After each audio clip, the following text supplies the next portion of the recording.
Hello everyone, welcome to legal decode. Team legal decode लेके आई है क्रैश कोर्स, जहां comparative public law and system of governance के वो सारे टॉपिक डील किए जाएंगे जो एनटीए यूजीसी द्वारा कंडक्टेड नेट एग्जाम में आ सकते हैं। ये यूजीसी एनटीए नेट सिलेबस में comparative public law and system of governance का 5th टॉपिक है, जो कि है separation of power, India, UK, US and France. आगे बढ़ने से पहले हम आपसे रिक्वेस्ट करते हैं कि हमारी मेहनत को अप्रिशिएट करें। बहुत से लोग वीडियो देखते हैं लेकिन सब्सक्राइब और लाइक नहीं करते हैं। वीडियो को लाइक करें, इसे शेयर करें, चैनल को सब्सक्राइब करें, बेल आइकन प्रेस कर ले सो दैट आपको फ्यूचर वीडियोस की नोटिफिकेशन मिले। इससे हमें मोटिवेशन मिलेगा एंड हम आगे जाके आपके लिए सारे लॉ सब्जेक्ट के वीडियोस लाएंगे।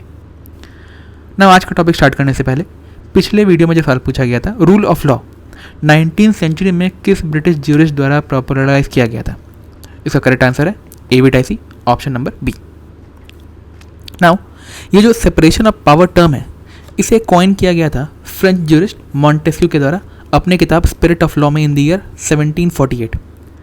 लेकिन इससे पहले गवर्नमेंट के फंक्शन को एरिस्टोटल ने ऑलरेडी क्लासीफाई कर दिया था in terms of deliberative, magisterial and judicial. Subsequently Locke ने भी इसका 3-fold क्लासिफिकेशन किया था। पहला था कंटिन्यूअस एग्जीक्यूटिव फंक्शन, जिसमें एग्जीक्यूटिव और जुडिशियल दोनों फंक्शन आते हैं।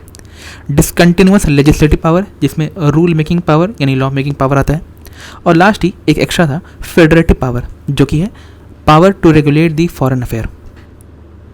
नाउ जब मॉन्टेस्क्यू ने सेपरेशन ऑफ पावर टर्म को कॉइन किया था, तो उनका मतलब ये था कि सेपरेशन ऑफ पावर वैसा डॉक्ट्रिन है जो डील करता है mutual relation between the 3 organ of the government, जो कि है लेजिस्लेचर, एग्जीक्यूटिव और जुडिशरी। मॉन्टेस्क्यू ने यह कहा था कि लिबर्टी अटेन नहीं की जा सकती है अगर लेजिस्लेटिव और एग्जीक्यूटिव पावर एक ही पर्सन के हाथ में आ जाए। वहीं अगर जुडिशरी और लेजिस्लेटिव पावर एक पर्सन के हाथ में आ जाए तो ये भी लाइफ और लिबर्टी के ऊपर खतरा है। और अगर जुडिशरी और एग्जीक्यूटिव पावर किसी एक पर्सन के हाथ में आ जाए तो ये भी वायलेंस और ऑपरेशन की तरफ बढ़ सकती है। तो उन्होंने कहा था कि सेपरेशन ऑफ पावर एक कंट्री का बेसिक फीचर होता है।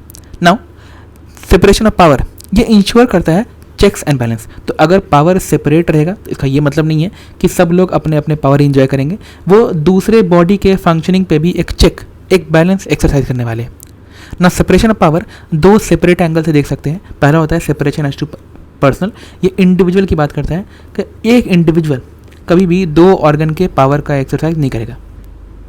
वहीं सेपरेशन एज टू फंक्शन ये ऑर्गन के लेवल पे होता है, यानी कि कभी भी एक ऑर्गन दूसरे के फंक्शन पे इंटरफेयर नहीं करेगी, वो एक अपना ऑर्गन का फंक्शन ही एक्सरसाइज करेगी ना। अब हम अलग अलग कंट्रीज़ के सेपरेशन ऑफ पावर के कॉन्सेप्ट को देखते हैं।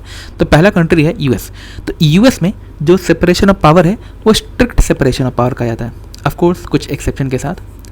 तो यूएस में सेपरेशन ऑफ पावर में जो लेजिस्लेटिव पावर है वो कांग्रेस के पास है, जो एग्जीक्यूटिव पावर है प्रेसिडेंट के पास है, और जुडिशियल पावर है वो सुप्रीम कोर्ट के पास है। और ये बात article 1 section 1, article 2 section 1 and article 3 section 1 में साफ साफ लिखा हुआ है। नाउ वहाँ पे एक मैंने पहले बता दिया कि स्ट्रिक्ट या फिर स्ट्रॉन्ग सेपरेशन ऑफ पावर है ना। यूएस के एक बहुत रिनाउंड ज्यूरिस्ट थे जेम्स मैडिसन, उन्होंने कहा था कि अगर कभी भी जो पावर है ये पावर किसी एक पर्सन के हाथ में या फिर एक आदमी के हाथ में एक्यूमुलेट कर जाए, आ जाए, legislative power, executive power, judicial power, तो ये टिरनी को जन्म दे सकती है, यानी कि यहाँ पे डेस्पोटिज्म आ सकता है। लेकिन जैसे मैंने कहा सेपरेशन ऑफ पावर स्ट्रिक्ट नहीं है, कुछ सेंस में जो ऑर्गन है वो दूसरे फंक्शन भी परफॉर्म करते हैं। तो फॉर एग्जांपल जो प्रेसिडेंट ऑफ यूएस है वो इंटरफेयर करते हैं लेजिस्लेटिव पावर में। फॉर एग्जांपल जब वो अपने वीटो पावर इस्तेमाल करते हैं किसी बिल के रिगार्डिंग, या फिर वो लॉ मेकिंग पावर इस्तेमाल करते हैं ट्रीटी मेकिंग के टाइम में, या फिर वो सुप्रीम कोर्ट के जजेस का अपॉइंटमेंट करते हैं, तो ये जुडिशियल पावर में इंक्रोचमेंट होता है। वहीं कांग्रेस भी कभी कभी प्रेसिडेंट के पावर में इंक्रोच करती है जब वो वोट ऑन बजट देती है, अप्रूव करती है सेनेट के अपॉइंटमेंट को या ट्रीटी को रेटिफाई करती है। वहीं जुडिशरी भी जब वो जुडिशियल रिव्यू करती है एग्जीक्यूटिव एक्शन का और लेजिस्लेटिव एक्शन का, तो यहाँ पे वो इंटरफेयर करती है इन दी एग्जीक्यूटिव डोमेन और दी लेजिस्लेटिव डोमेन।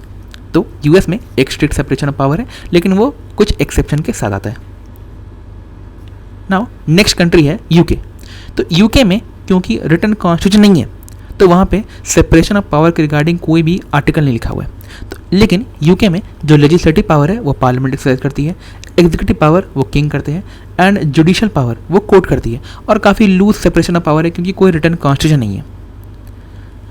यूके के रिनाउंड ज्यूरिस्ट है वेड एंड फिलिप्स, इन्होंने कहा था कि सेपरेशन ऑफ पावर का मतलब ये होता है कि सेम पर्सन 2 ऑर्गन के फंक्शन परफॉर्म नहीं करेंगे, एक ऑर्गन दूसरे ऑर्गन के फंक्शन का परफॉर्मेंस नहीं करेगा और एक ऑर्गन दूसरे ऑर्गन में इंक्रोचमेंट भी नहीं करेगा। लेकिन क्योंकि जैसे मैंने कहा लूज सेपरेशन ऑफ पावर है, तो कुछ पॉइंट पे जो एक ऑर्गन है वो दूसरे ऑर्गन के फंक्शनिंग में इंक्रोच करती है। तो यूके में जो एग्जीक्यूटिव है उनमें क्राउन और प्राइम मिनिस्टर आते हैं, जिनका काम होता है पॉलिसी को फॉर्मुलेट और इम्प्लीमेंट करना। लेजिस्लेचर में क्राउन, हाउस ऑफ कॉमन और हाउस ऑफ लॉर्ड आते हैं, और वहीं जजेस ये कॉम्प्राइज करते हैं आपका जुडिशरी में। प्राइम मिनिस्टर और कैबिनेट के पार्ट है एग्जीक्यूटिव के भी और लेजिस्लेचर के भी। तो यहाँ आप देख रहे हैं कि कहाँ पे इंक्रोचमेंट हो रहा है, वो एग्जीक्यूटिव का पार्ट है जो लॉ मेकिंग बॉडी है, जो लॉ इम्प्लीमेंटिंग बॉडी है, और वो लेजिस्लेचर की पार्ट है जो लॉ मेकिंग बॉडी है। वहीं जो इंग्लैंड में किंग होते हैं वो एग्जीक्यूटिव के भी हेड होते हैं और वो इंटीग्रल पार्ट होते हैं लेजिस्लेचर के भी। वहीं मिनिस्टर भी, वो भी house of Lord, house of parliament के पार्ट होते हैं। जो जुडिशरी होती है, judiciary highest court of country होती है, लेकिन यूएस में जो ये फंक्शन है ये हाउस ऑफ लॉर्ड 2005 से पहले निभाती थी। 2005 के बाद जब कॉन्स्टिट्यूशनल रिफॉर्म एक्ट आ गया तो वहाँ पे एक लॉर्ड चांसलर का पोस्ट था, इस पोस्ट को एबॉलिश कर दिया गया ना। एबॉलिश होते ही जो पावर था जुडिशरी का वो लॉर्ड चांसलर, क्योंकि पोस्ट एबॉलिश कर दिया गया था तो ये लॉर्ड चीफ जस्टिस के पास आ गया। एंड सब्सिक्वेंटली 2008 में सुप्रीम कोर्ट स्टैब्लिश किया गया था। एंड सब्सिक्वेंटली थोड़े बहुत सेपरेशन ऑफ पावर यूके में देखे जा सकते हैं। नाउ नेक्स्ट कंट्री है फ्रांस। तो फ्रांस में सेपरेशन ऑफ पावर काफ़ी फ्लेक्सिबल टर्म में है। तो ये वहाँ पे बात की गई है आर्टिकल नंबर 1 और आर्टिकल नंबर 2 में, जो सेपरेशन ऑफ लेजिस्लेटिव और एग्जीक्यूटिव फंक्शन की बात करता है ना। फ्रांस में जो मैटर होते हैं वो मैटर दो कोर्ट के द्वारा डील किए जाते हैं। एक सिविल मैटर होता है जो ऑर्डिनरी कोर्ट डील करती है, और एक मैटर होता है जो अलग से कॉन्स्टिट्यूशनल कोर्ट डील करती है, जो वहाँ पे कॉन्स्टिट्यूशन के मैटर से डील करती है। तो अगर कोई ऑर्डिनरी मैटर है तो वो ऑर्डिनरी कोर्ट डील करेगी, लेकिन अगर किसी पार्लियामेंट के लेजिस्लेशन इनैक्टमेंट की वैलिडिटी की बात होती है तो वो वहाँ पे एक सेपरेट कोर्ट डील करती है। और ये सेपरेट एडमिनिस्ट्रेटिव कोर्ट ये बनाए ही गए हैं ताकि जो लेजिस्लेचर के फंक्शनिंग है उनको रिव्यू किया जा सके। नाउ नेक्स्ट इंडिया है। इंडिया में कोई भी आर्टिकल जैसे यूएस में दिया गया है वैसे सेपरेशन ऑफ पावर के आर्टिकल नहीं दिए हुए। कुछ आर्टिकल है जिससे हम लोग ये इन्फर करते हैं, जैसे आर्टिकल 50 हो गया जो बात करता है कि स्टेट हमेशा ये एंडेवर करेगी कि जुडिशरी और एग्जीक्यूटिव सेपरेट रहे। आर्टिकल 122 और 212 ये बात करता है कि validity of proceeding of parliament ये कभी भी कोर्ट में डिस्कस नहीं की जाएगी। उसी प्रकार से अब अगला दायित्व कोर्ट पे है 121 और 212 में कि कोर्ट भी पार्लियामेंट प्रोसीडिंग का डिस्कशन नहीं करेगी। आर्टिकल 245 है, आर्टिकल 246 है जो बात करता है कि पार्लियामेंट किन मैटर पे लॉ बनाएगी। वहीं आर्टिकल 361 भी है जो प्रेसिडेंट और गवर्नर को किसी को भी आंसरेबल नहीं बोलता है किसी भी क्रिमिनल मैटर में अंटिल जब तक वो पोस्ट अपना होल्ड कर रहे हो। कुछ समय में जो एग्जीक्यूटिव होती है वो बाकी बॉडीज़ में इंटरफेयर करती है। जैसे मैंने बोला कि कहीं पे भी सेपरेशन ऑफ पावर स्ट्रिक्ट नहीं है, वो चेक्स एंड बैलेंस के थ्रू फंक्शन करता है। तो प्रेसिडेंट वो नॉमिनेट करते हैं मेंबर जो लॉ मेकिंग बॉडी के होते हैं, तो वो नॉमिनेट करते हैं 12% जो राज्यसभा जो एक लॉ मेकिंग बॉडी है उनके मेंबर का सिलेक्शन करती है। वहीं वो पार्ट ऑफ पार्लियामेंट है, तो पार्लियामेंट में लोकसभा है, राज्यसभा है, और प्रेसिडेंट जो कि एग्जीक्यूटिव का पार्ट है वो भी लेजिस्लेचर का पार्ट माना जाता है। वो हाउस को समन करती है जो लॉ मेकिंग हाउस है, उसे प्रोरोग करती है, जो भी बिल पास किया जाता है वो उनके ही एसेंट से किया जाता है। वो डिस्क्वालीफाई करती है मेंबर को, अगर 103 क्लॉज 1 में डिस्क्वालीफाई करना है। वो ऑर्डिनेंस बनाती है 123 में, वो मिनिस्टर को भी अपॉइंट करती है। सिमिलर पावर गवर्नर के पास भी है, वो भी ऑर्डिनेंस पास करती है 213 में, वो भी चीफ मिनिस्टर को अपॉइंट करती है। प्रेसिडेंट और गवर्नर दोनों के पास पार्डन करने का पावर होता है, रिमिशन का पावर होता है जो कि एक जुडिशियल फंक्शन है, और वो कभी भी कोर्ट को आंसरेबल नहीं होते हैं।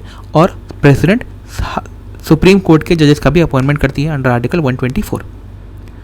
नाउ लेजिस्लेचर भी दूसरे ऑर्गन के फंक्शनिंग में इंटरफेयर करती है। जैसे इलेक्शन ऑफ प्रेसिडेंट में जो पार्लियामेंट के मेंबर है वो इन्वॉल्व होते हैं, एग्जीक्यूटिव का अपॉइंटमेंट करिए लेजिस्लेचर बॉडी।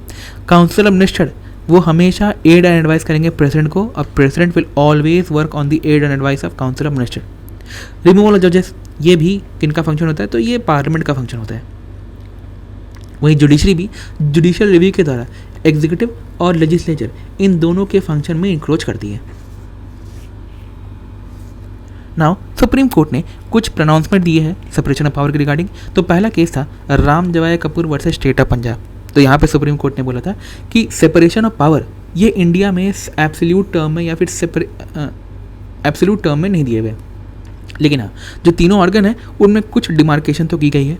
वहीं केस ऑन द भारतीय स्टेट ऑफ केरला, जो कि फंडामेंटल राइट केस के नाम से आता है, वहाँ पे कोर्ट ने बोला था कि separation of power legislature, executive और जुडिशरी ये पार्ट ऑफ बेसिक स्ट्रक्चर है और हमारी पार्लियामेंट अमेंडमेंट के द्वारा भी इसे ख़त्म या डिस्ट्रॉय नहीं कर सकती है। इंदिरा गांधी विरुद्ध राजीनामे में सुप्रीम कोर्ट ने कहा था कि अमेरिका कॉन्स्टिट्यूशन या फिर ऑस्ट्रेलियन कॉन्स्टिट्यूशन यहाँ पे स्ट्रिक्ट सेपरेशन ऑफ पावर दिया गया है। ये बात इंडियन कॉन्स्टिट्यूशन में नहीं कही गई, इंडियन कॉन्स्टिट्यूशन में ये बात एक्सप्रेसली नहीं की गई है। लेकिन हाँ आर्टिकल पढ़ने के बाद, जैसे आर्टिकल 50 हो गया, 245 हो गया, 246 हो गया, ये पढ़ने के बाद प्रतीत होता है कि सेपरेशन ऑफ पावर है तो, लेकिन वो स्ट्रिक्ट सेंस में नहीं है। वही मिनिमम में सुप्रीम कोर्ट ने कहा था कि जुडिशियल रिव्यू का पावर जिसे वो रिव्यू करती है लेजिस्लेटिव और एग्जीक्यूटिव फंक्शन को, ये एक बेसिक फीचर है और पार्लियामेंट इसे भी अमेंडमेंट के द्वारा नहीं ले सकती। तो आज का एमसीक्यू है कॉन्स्टिट्यूशनल रिफॉर्म एक्ट, ये यूके में किस ईयर में पास किया गया है। आपके सामने आपका ऑप्शन है, डू कमेंट ऑन बिलो, इससे आपकी प्रैक्टिस हो जाएगी। With this we have come to an end. Legal decode जल्द ही एमसीक्यू सीरीज लेके आएगी। अगर आप इंटरेस्टेड हैं तो do comment on below and follow us on our social media platform for any further information. अगर कोई डाउट है या फिर कि आप किसी टॉपिक पर वीडियो चाहते हैं तो do comment on below, like करें, शेयर करें एंड सब्सक्राइब करें। Thank you.